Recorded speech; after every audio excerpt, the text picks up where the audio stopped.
Bismillahirrahmanirrahim. Assalamualaikum warahmatullahi wabarakatuh. Alhamdulillah alladzi bi ni'matihi tatimmu shalihat wa bi ni'matihi tanzilul barakat. Asyhadu an la ilaha illallah wahdahu la syarika lah wa asyhadu anna Muhammadan abduhu wa rasuluh. Allahumma shalli wa sallim ala nabiyyina Muhammadin wa ala alihi wa sahbihi ajma'in. Amma ba'du. Jamaah Bapak Ibu, dalam kajian ba'da maghrib malam ini, alhamdulillah kita diberikan kesempatan kelonggaran waktu oleh Allah sehingga kita bisa hadir, dan hal itu semuanya karena Allah lah yang memperkenankan kita dibuka hati kita untuk senantiasa terpacu jiwa kita menunaikan panggilan Allah. Salat maghrib kita lakukan dengan berjamaah sembari, insyaallah 1 jam kurang lebih hingga isya kita ngaji bareng, memahami hadis-hadis yang ada pada kitab Futuh wal Hujjah. Semoga keikhlasan dan ketulusan kita yang hanya mengharapkan ridho Allah Subhanahu wa taala kelak menjadikan sebuah nilai yang termulia di hadapan Allah Subhanahu wa taala. Amin. Salawat dan salam semoga tetap terlimpah kepada junjungan kita Rasulullah Muhammad sallallahu alaihi wasallam. Baik jamaah yang dirahmati Allah, lanjutan dari hadis ini yaitu nomor urut 415 pada tema atau bab istighfar rak'ataini fil masjid liman qadimah min safarin awwala wudu'ihi. Bab yang menjelaskan tentang dianjurkannya sholat 2 rakaat dilakukan di masjid bagi orang yang datang dari safar di awal kedatangannya itu. Hadis yang dikutip oleh muallif yaitu hadisu Jabir ibni Abdullah radhiyallahu anhu. Hadis yang bersumber dari Jabir ibn Abdullah, semoga Allah meridhai keduanya. Jabir bilang, qala kuntu ma'an Nabi sallallahu alaihi wasallam. Saya pernah bersama Nabi sallallahu alaihi wasallam di ghazatin, dalam satu peperangan. Fa abta'a bi jamali wa a'ya. Tiba-tiba ontaku itu berjalan sangat pelan. Fa'ata alayya Nabi sallallahu alaihi wasallam. Lalu Nabi mendatangiku. Faqala, seraya mengatakan, Jabir, wahai Jabir. Faqultu, maka aku jawab, na'am, ini Rasul. Qala, maka Rasul pun juga melanjutkan, masya'allah, ada apa denganmu, wahai Jabir? Faqultu, aku pun jawab, abta'an alayya jamali wahaya. Onta saya ini berjalan sangat lambat wahai Nabi karena kecapean, karena keletihan. Hadis ini dikutip oleh muallif ya dengan cara singkat, namun nanti akan kita jumpai hadis yang selengkapnya. Tapi ada tambahan juga, wa qadimtu bil ghadati fajita ilal masjid. Lalu aku tiba pada pagi hari Aku datangi masjid fawajadtuhu ala babil masjid. Aku temui Rasul berada di pintu masjid. Qala, maka Rasul mengatakan al-an qatimta, sekarang engkau tiba wahai Jabir. Qultu, aku tetap mengatakan na'am, ini wahai Nabi.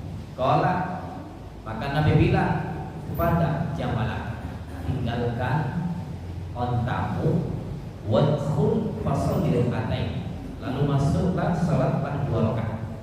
Fadakhaltu wasallaitu, maka aku masuk masjid itu, aku kerjakan salat 2 rakaat. Nah, ini lagi-lagi hadis ini dikutip oleh mu'alif tidak lengkap hadisnya.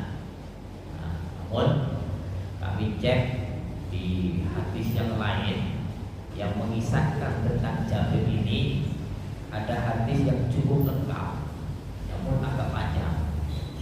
Tapi tidak apa-apa, karena kisahnya itu penting untuk kita sampaikan, tentang hadis yang sangat-sangat penting untuk kita pahami. Baik, cerita awalnya sama. Jadi Jabir pernah mengisahkan bersama Nabi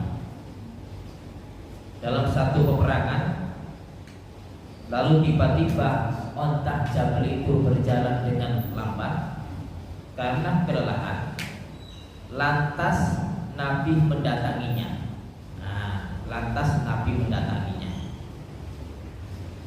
Ketika onta sudah kelelahan, ini baru sambungannya. Ketika onta sudah kelelahan karena sangat lambat dalam jalannya tadi, tentu bagaimana? Fatakhallaftu, maka aku pun juga telah. Aku tidak bisa membarengi Nabi, sangat telah. Wanazala yahjuruhu bimir janihi. Lantas Nabi turun mendatangiku. Beliau memukulnya dengan tongkatnya. Jadi onta saya berjalan lambat tadi dipukul oleh Rasul dengan tongkat beliau. Sumakola, maka Nabi bilang, irkam wahai Jabir, sudah kendarai onta ini. Barokib itu, lalu aku kendarai, aku tumpangi onta itu. Walakot ro'aitu akufu an Rasul SAW.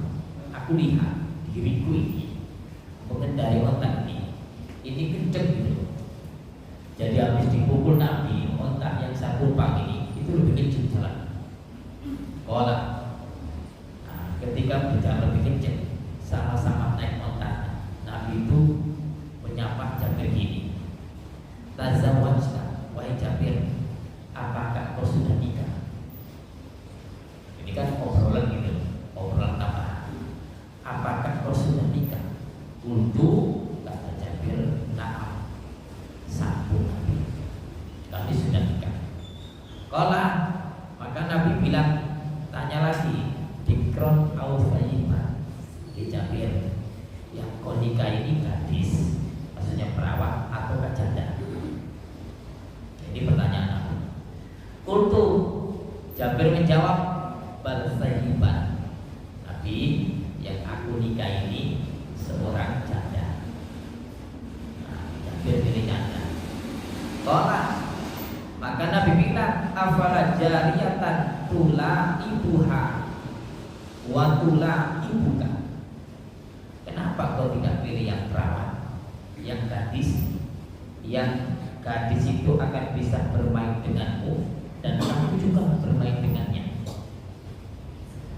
Untuk Jabir bilang, innali akhwat, Nabi, saya ini punya adik-adik perempuan, punya adik-adik perempuan. Fasbabtu atazawwaja imro'atan, maka aku suka menikahi seorang perempuan yang janda tadi.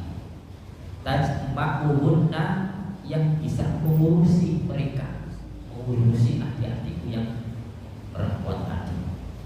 Watang suruhuna, dan juga bisa menyisiri ya, adik-adikku yang perempuan itu. Wataku alaihina, dan bisa menyiapkan keperluan mereka. Qala amma innaka qatilun. Nah, Nabi bilang, Jabir, sebentar lagi kamu akan sampai di rumah. Kamu akan sampai di rumah. Fa idza qadimta, maka jika kau sampai di rumah, fal kais al kais, maka kumpulilah istrimu, kumpulilah istrimu. Sumakola. Nah, setelah pertanyaan yang baru itu, Nabi pun juga tanya gini, atabi ujamalaka, Jabir, apakah ontamu itu kamu jual? Ontamu kamu jual? Untuna, ini Nabi, aku jual. Wastarohu ini biukiyatin, maka Nabi membelinya dari ontaku itu biukiyatin dengan satu ukiah. Maka Rasulullah SAW, maka Rasul mendatangi Rasulullah SAW, maka Rasul mendatangi, maksudnya datang, tiba. Ya, tiba itu sebelum saya. Jadi Nabi itu tibanya dari tempat tinggalnya itu sebelum saya. Wakodim itu bil wada, maka aku juga tiba, tapi pagi. Wajibta ilal masjid, lalu aku mendatangi masjid. Fawajadtuhu ala babil masjid, maka aku dapati Nabi itu berada di pintu masjid. Qala, ini baru lanjutannya. Qala, Nabi bilang, al-an qadimta, sekarang Jabir kau telah datang. Aku bilang, kata Jabir, na'am, iya. Lalu Nabi mengatakan, fadak jamalak, tinggalkan kotamu, wadkhul fasolli raka'ataini, lalu salatlah 2 rakaat. Aku salat, masuk masjid, melakukan salat 2 rakaat. Lalu fa'amara Bilal an yazina lahu uqiyah. Lalu Bilal diminta oleh Nabi untuk menimbang 1 uqiyah dari perak itu. Wasana di Bilalun, maka Nabi menimbang untukku.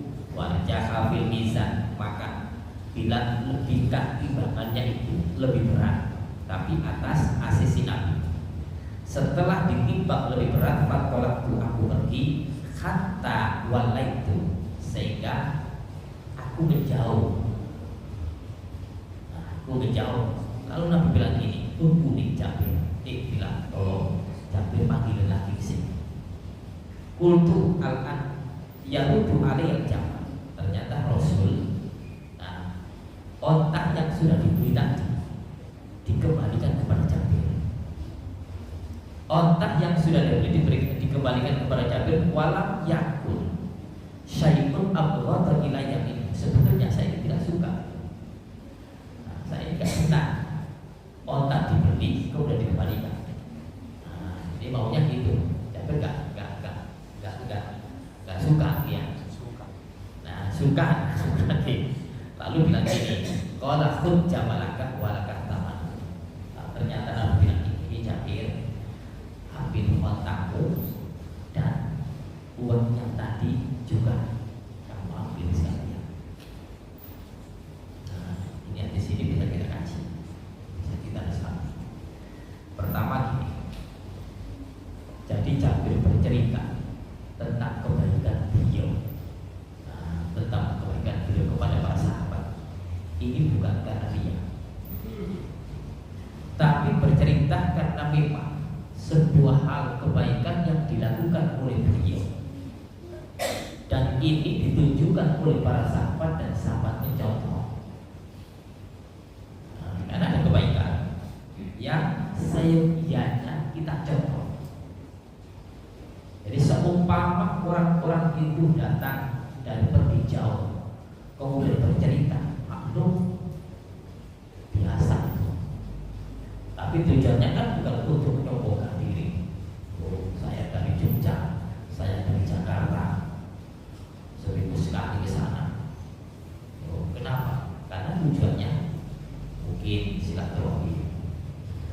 mungkin bekerja, mungkin panggilan apapun untuk kebaikan, bercerita dalam rangka kebaikan, atau bahkan pergi jauh, dari pergi umroh, dari haji, bercerita kepada teman-temannya.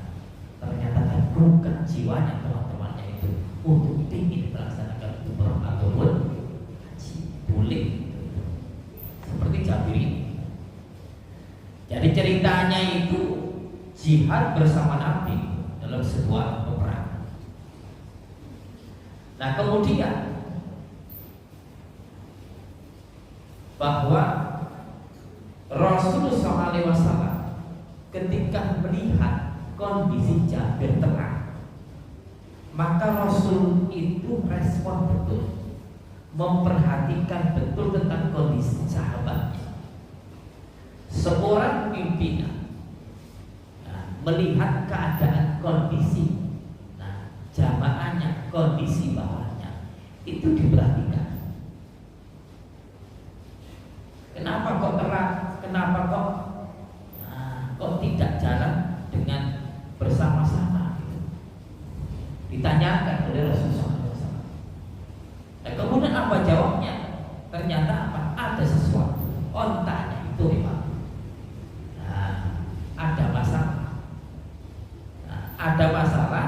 Ontanya ini jalannya lambat gitu. Jalannya lambat. Apa sebabnya? Capek, payah. Jadi onta itu kalau payah berarti butuh apa?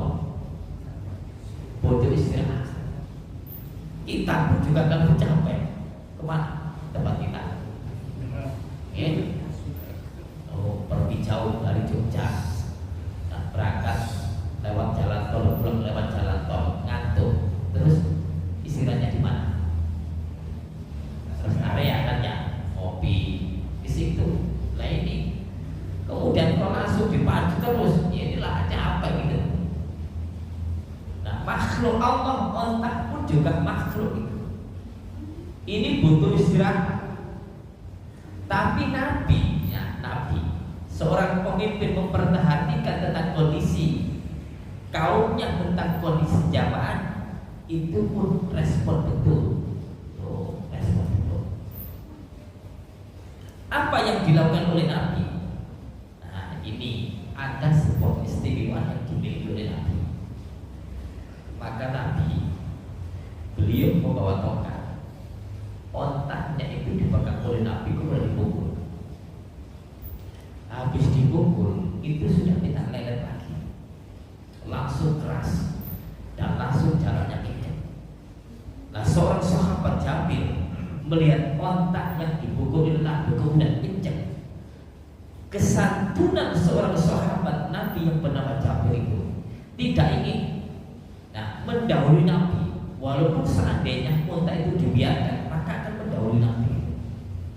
Tapi kesantunan seorang Jabir tidak ingin ontanya itu mendahului, sehingga direm betul, ditekan betul, jangan sampai onta ini mendahului Rasulullah SAW. Ini santunnya Jabir. Dan Nabi punya mukjizat, onta yang banyak dipukul itu pun langsung kencang. Ya nggak punya mukjizat. Masa pejutono, hewan dipukuli, kalau sudah payah itu nggak bisa jalan. Ini kelebihan Rasulullah yang tidak dimiliki oleh manusia yang lain. Ini mukjizat. Mukjizat. Kita kalau payah itu butuh istirahat. Kalau butuh dibicara waktu, maka ada senjata. Minum nopo, saya kan nantuan itu. Minum kopi double. Ya, perjalanan nyetir mobil ini waktu harus selesai jam sekian. Nah kemudian ngantuk, langsung minum kopi. Kopi hitam itu melek di situ. Tapi mari melek ke kono, insya Allah payah melek. Karena fisik ini kan tertekan gitu. Tapi bukan mukjizat ya. Kopi, warung kopi langsung bisa melek. Yang punya warkop tadi punya mujizat, langsung melek, dia opus banget. Boten.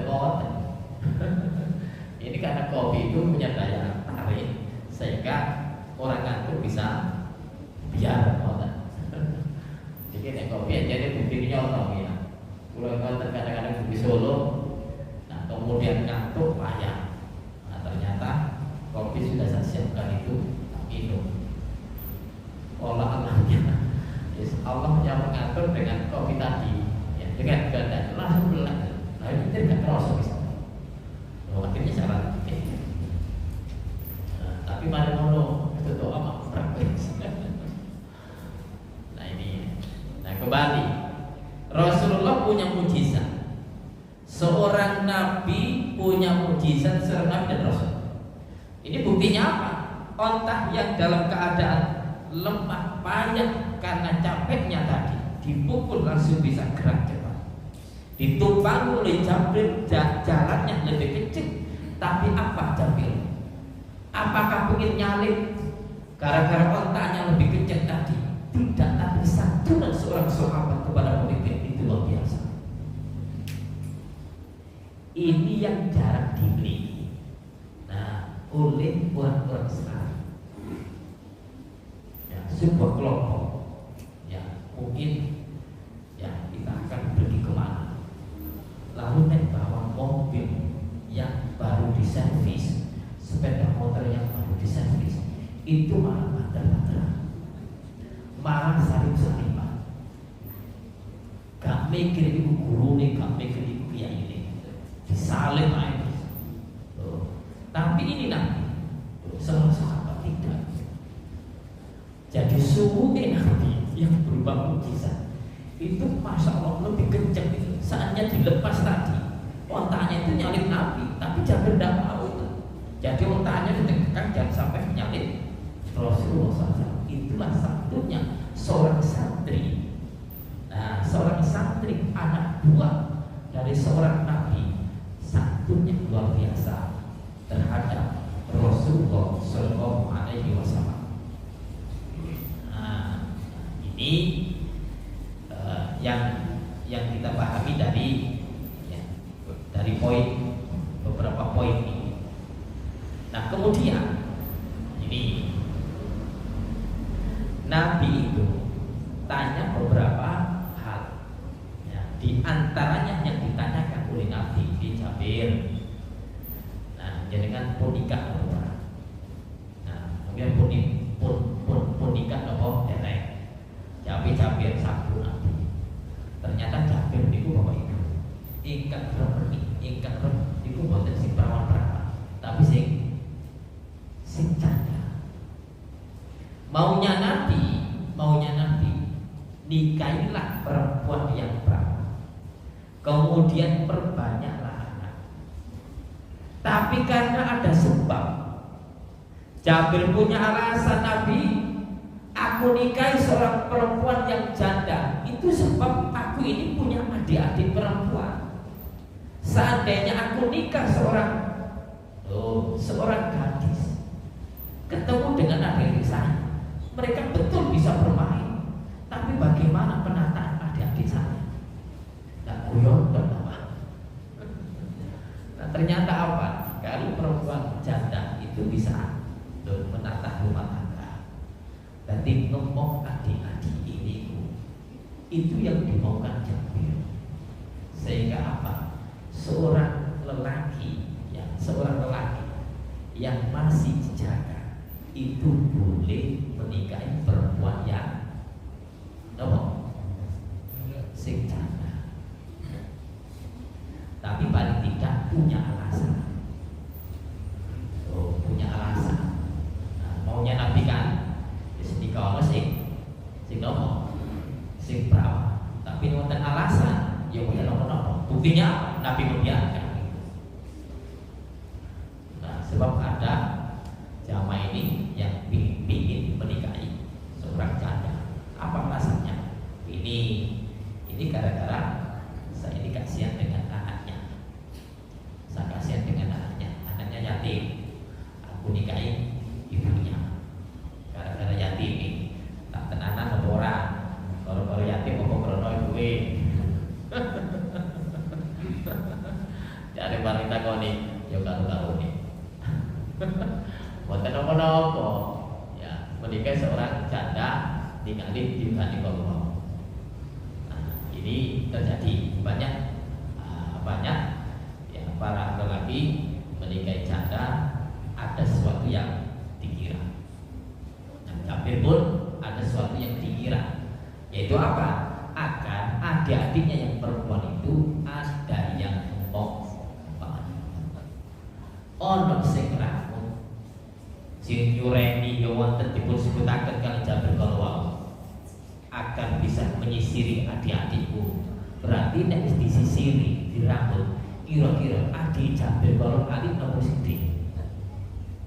Dipun. Berarti sing ciri-ciri kan adik Jabir ciri-ciri ngoten. Makanya Jabir pilih sing kok rondo ae. Pilih kok rondo. Nah, iki ndak apa-apa. Kemudian ketika datang dari bepergian jauh, bahasanya Nabi, Masya Allah. Di dalam hadis yang panjang ini disebutkan, Nabi menyebutkan bahasa dengan indahnya. Fa'idha qadimta fal kais al kais. Fal kais al kais. Ini maksudnya, Jabir, engkau akan tiba di rumah. Maka kamu sudah tiba di rumah, sudah ketemu istrimu, gaul dengan istrimu. Ini. Atau sebaliknya, seorang istri yang menunggu suaminya pergi jauh sekian lama, maka hendaknya seorang istri itu menunggu dengan baik dan hendaknya melakukan hubungan, karena sudah lama ditinggal. Sebab jodoh ketok-ketok ya pokoknya kita nggak boleh, tapi sebetulnya sulit tak terboleh, atau boleh, orang boleh ketemu bujuni, ya senang gitu. Nah ini bisa nggak kena ketemu orang Jawa tolak-tolak aja. Nah, makanya Nabi di mana kapan nih sahabat pergi bepergian, jadi sahabat ya ditinggal bujuni, atau tinggal bujuni, pinter-pinter ya pelolong-pelolong pribadi. Ono lari wedok temu tingali. Mas kuwi Nabi diinstruk kali Nabi. Iku ae nek wis mulih bojomu ae. Ojo iya. Makanya Nabi dalam kisah-kisah itu sangat fair gitu. Jadi Anda kalau ketemu perempuan di jalan, sudah nek gak bentak mulia temu istri supaya apa? Kamu diteruskan itu setan. Karena sudah punya istri, sudah pulang kepada istri Anda. Nah, berhubungan dengan istri Anda itu yang haram. Nah, ini Nabi bilang seperti itu sampai dalamnya. Jadi batinnya itu hendaknya juga diselesaikan. Itu Rasulullah menunjukkan kepada sahabatnya itu sudah bepergian jauh lama, kemudian baru ketemu. Sudah tahu istriku. Nah, Rasulullah mengajari seperti itu. Kemudian, seseorang Bapak Ibu boleh bertanya. Nabi ditanya, jadi kendaraan nih Jabir yang berupa onta, kok bisa lancar, kok bisa kenceng tadi? Ditanya oleh Nabi, Jabir, kendaraan atau ontamu tidak akan kocok. Pada Jabir gak ada rasa untuk menjual, tidak nawari kepada Nabi, tapi boleh seorang nek kapan ada sepeda motor api, kok ibu bungkus sepeda motor tidak berhenti kembali, baru mau ngomong kepikir, Pak sepeda motor ini dengan satria. Kadang-kadang orang kan tertarik, mana sepeda motor pulau, Honda Nuvia, Honda Grand, Honda di pulau mompak dibikin motor. Kita letakkan kalau bikin pasir, sepeda motor sama gas petrol. Karena sepeda motor sangat mulus gitu, bagus. Nah, sering-sering tak cuci dulu. Belum tertarik, itu tidak apa-apa. Walaupun jawaban saya, oh ini lebih itu pasti. Tapi asal 3 bulan. ditawar orang, kalau jawab, oh PPI sampai tol, aku ya siap tunggu. Loh, ini boleh. Nah Nabi pun juga demikian. Ketika Jabir sampai dibilangin Nabi seperti itu, Jabir kendaraanku tidak kejual. Ternyata ini Nabi pulau sakti dijual oleh Jabir. Nah kemudian dibeli oleh Nabi. Dibeli oleh Nabi. Ketika dibeli oleh Nabi, Masya Allah, Rasulullah itu beli kendaraan. Itu bukan ukuran umumnya, dilebihkan. Nah kemudian boleh juga menyuruh orang lain untuk ikut dalam ranah pembelian itu. Buktinya apa? Bila disuruh nimbang 1 rupiah tadi. Demikian juga ketika kita tuh beli barang, boleh sama temannya. Tuh ngecek, jenengan cek si sepeda niki saya nomor orang. Iki nek gak bidangi dalam berpikiran atau bersepedaan. Ojo didelok api ya. Ya, ayo ngeken tiang sing ahli sepeda. Jenengan suwun Pak, tolong ya. Kula tertarik sepeda niki, jenengan tingali, jenengan cobi. Kira-kira sepeda niki tasik saya nomor. Oh, dicoba. Enak Pak, jenengan tumbas. Kira-kira BPI. Ini kan kita kan betul sampai kita Nabi. Kita kan kepingin tawar sak murah-murah itu biasa. Nabi betul nih ya. Lagi kita itu kan tawar sak murah-murah. Kita betul sampai ketipu loh. Betul. Nah, betul rencana. Sing biasa pergi. Nek tahun sampai kira-kira nomor itu. Betul rencana Mas. Jenengan tingali, lalu jenengan tawar umumnya. Datang sikan itu gini. Oh, supados boten ketipu makin. Kadang-kadang gini, ya internet kan kuat ya. Sepeda motor gini harga sekian. Loh, ini hati-hati. Nah di mana itu? Habis ketipu ngasih uang berapa puluh juta. Ternyata gak datang barangnya. Jadi hati-hati gitu. Jadi kalau sudah diberi online, beli online, itu hati-hati kalau barangnya itu bukan barang seperti biasa. Tapi ada motor beli online, uang langsung ditransfer. Ditunggu besok gak datang sepeda, ya gak datang ya. Nah ini juga hati-hati gitu. Nah, kalau barangnya kelihatan sih harus kita cek semaksimal mungkin. Nah kemudian ketika Rasulullah SAW menawar barangnya Jabir yang berupa kendaraannya tadi dibeli oleh Rasul dengan harga 1 rupiah, ternyata ditimbang oleh Bilal, timbangannya itu lebih berat. Lebih berat. Lah Jabir senang. Ini bukan harga biasa, dibeli oleh Rasulullah SAW dengan harga yang lebih tinggi, diterima oleh Jabir. Rasul ikhlas. Loh, ontak diberikan oleh Rasulullah SAW. Tapi ternyata apa? Setelah Jabir menerima 1 rupiah yang cukup tinggi tadi, kemudian Jabir pergi. Barang pergi kelihatan sudah jauh. Bila diminta tolong Mas Bilal, tolong Pak Jabir itu jenengan bengok, jenengan Pak di Rasul di bengok Jabir. Pak Jabir jenengan pergi malih. Apa malih kira? Jabir deg-deg. Biar menawa kasih dong lebih Jabir. Lagi piye? Gue biar menawa kasih dong apa Rasul itu? Udah barang-barang kasih terus kan ditangkap. Ternyata Rasulullah mengembalikan otaknya. Deg-deg Jabir nih. Barang dibebang selakan ontai. Masya Allah. Lain kelebihan Rasulullah. Dibalikkan ontanya, dikembalikan ontanya. Harga 1 rupiah yang sudah dibawa oleh Jabir tadi tidak diambil Rasulullah. Jabir, onta kita kembalikan untuk sudah ambil saja. Harganya yang sudah kuberikan kepada jenengan sudah ambil juga. Masya Allah, baiknya Rasulullah. Baiknya Rasulullah. Nah, kemudian poin yang terpenting dalam hadis ini mengisahkan perjalanan jauh. Nah, Jabir dengan Rasulullah mengisahkan perjalanan jauh. Nah ini poin terpenting dari sini adalah itu hendaknya datang dari jauh-jauh melaksanakan sholat 2 rakaat di masjid. Nah ini anjurannya di sini. Poin terpenting adalah al-an qatimta. Jabir, sekarang kau sudah datang. Ya, sekarang sudah datang. Maka lakukan sholat 2 rakaat. Maka Jabir melakukan sholat 2 rakaat di dalam masjid itu.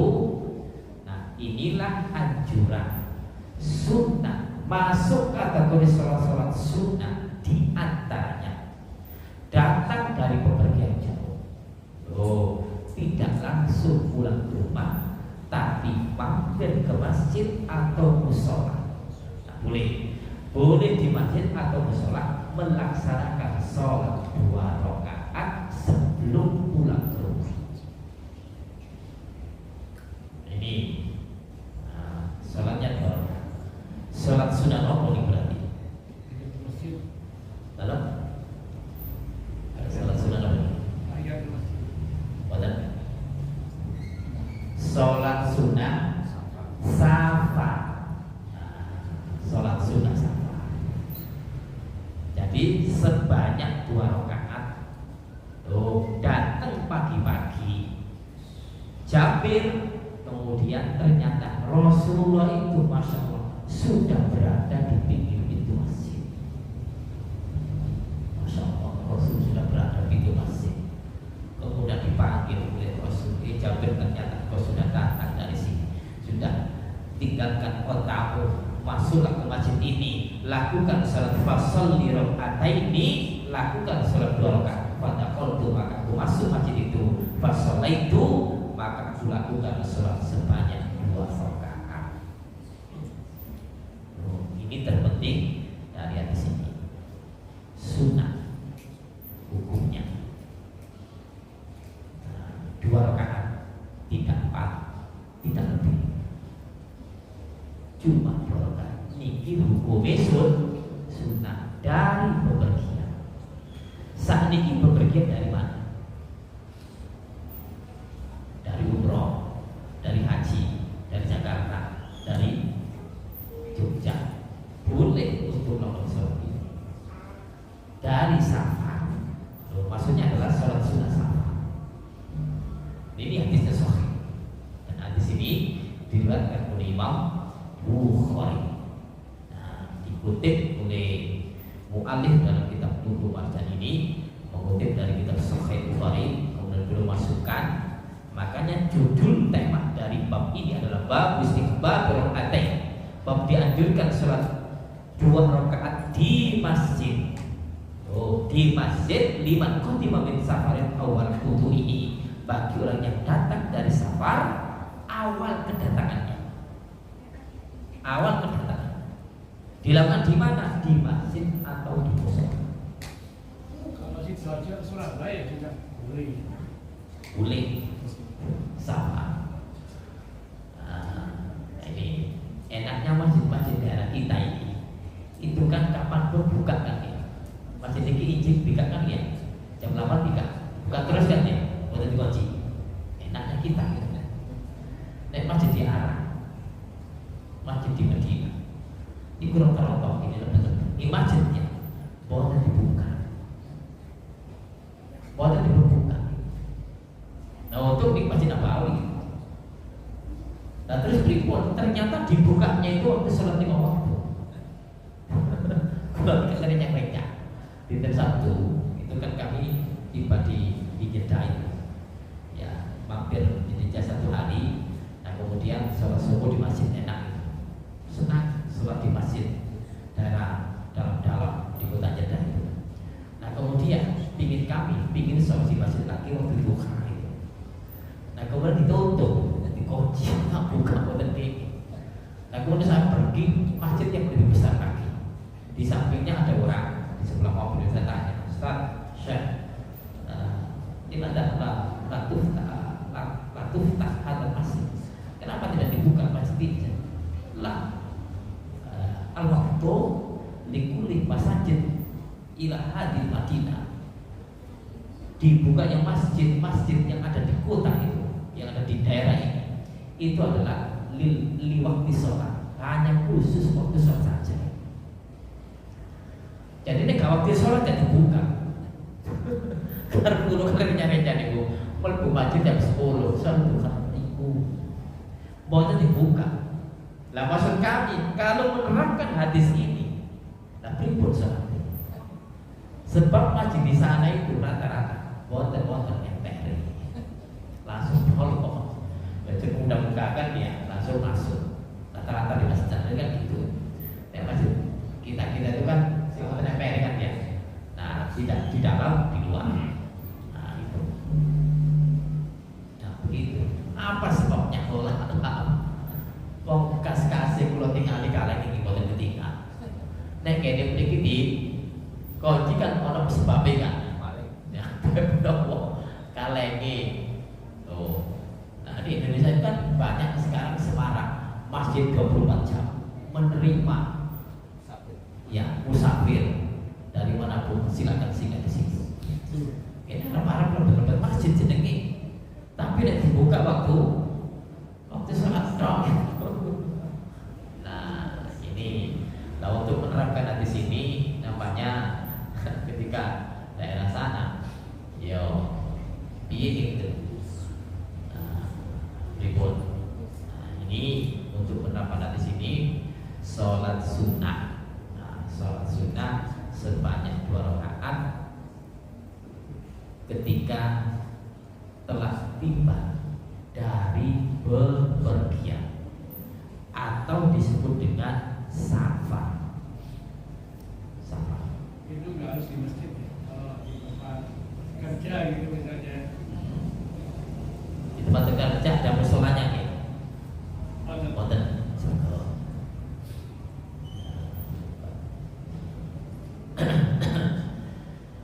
Di dalam hadis Al-Bazzar ada di kitab ya silsilah hadis as-sahihah, Nabi pernah menyampaikan idza kharaja min fi manzilika, apabila kau keluar dari rumah fasolil rakatain, maka sholat 2 rakaat. Kalau keluar dari rumah maksudnya akan keluar dari rumah, maka sholat 2 rakaat. Nah ini hadis ini walaupun nanti berselisih, tapi kalau memilih, maksudnya gini, hadis ini dalam kitab Al-Bazzar dicantumkan dalam silsilah hadis as-sahihah. Jadi keluar dari rumah untuk bepergian dianjurkan sholat 2 rakaat. Nah kemudian pulang pakai hadis ini. Walaupun nanti sebagian paham menelaah hadis ini, hadis berangkat dari rumah untuk sholat 2 rakaat. Hadisnya memang ada hadis yang sampai hadisnya itu mudhol. Mudhol itu kategori hadis lemah yang dibawa oleh tabi'in. Jadi tabi'in tidak ketemu melangkahi tabi'in, melangkahi sahabat Nabi. Jadi tabi'in itu mengatakan qala Nabi, qala Rasulullah, tidak boleh. Jadi nggak ketemu sahabat juga nggak bilang sama tabi'in. Di bawahnya tabi'in itu namanya hadis mudhol. Nah, ini hadisnya lumayan. Tapi hadis yang di antara tadi hadis Al-Bazzar itu ternyata dimasukkan oleh Al-Albani masuk ke dalam silsilah as-sahihah. Itu kalau ini walaupun sebagian nanti tidak masukkan hadis yang sahih. Nah kemudian tarjih, saya baca tarjih mana itu, tarjih Muhammadiyah wilayah Yogyakarta, kemudian tarjih Muhammadiyah Jawa Barat. Tak lihat di internet itu juga memakai hadis itu. Jadi hadis yang akan bepergian itu juga disunahkan untuk sedangkan sunnah. Ini sehingga datangnya pun juga sholat 2 rakaat. Tapi hadisnya lebih sahih dari hadis yang sebelum berangkat. Kalau setelah datang dari pergian, ini hadisnya ini sahih riwayat Imam Bukhari. Nah, terakhir di dalam hadis ini, nah seorang boleh ya atau dianjurkan memberikan sebuah kebahagiaan kepada saudara-saudara kita muslim. Nabi itu belikannya, dilebihkan harganya itu. Walaupun tidak urusan beli, tapi urusan yang lain. Berikan kebahagiaan kepada saudara-saudara kita. Kalau nggak, ayo makan bareng, ayo ya takdir, ayo tak kayak hadiah. Nah ini dianjurkan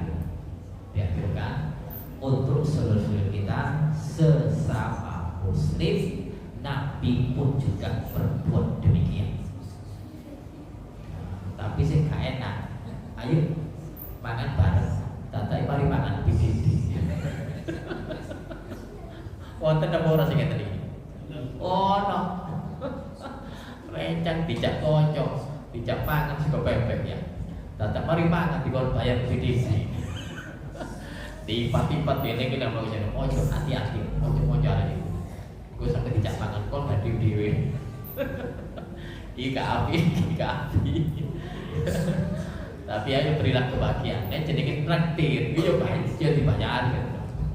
Nek wong Jawa kan nawari kan ya, menawari.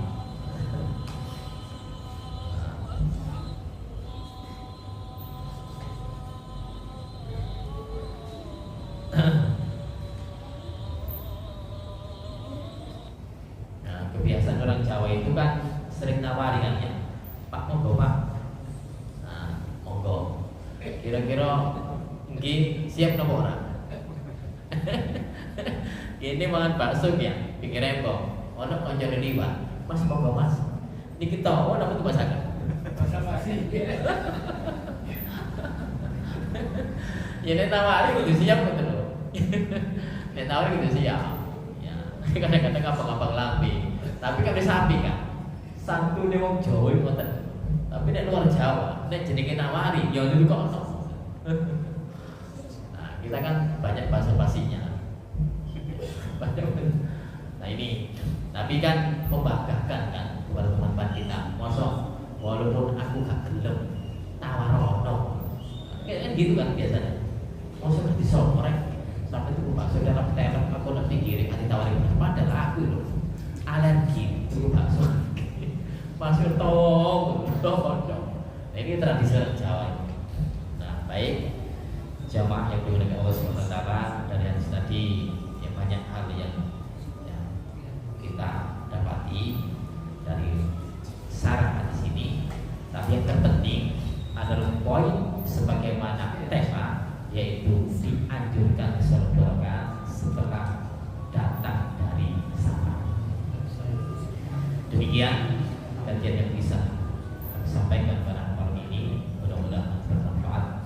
Akhir kalam kita tutup dengan doa kafaratul majlis. Subhanakallahumma wa bihamdika asyhadu an la ilaha illa anta astaghfiruka wa atubu ilaik. Wassalamualaikum warahmatullahi wabarakatuh.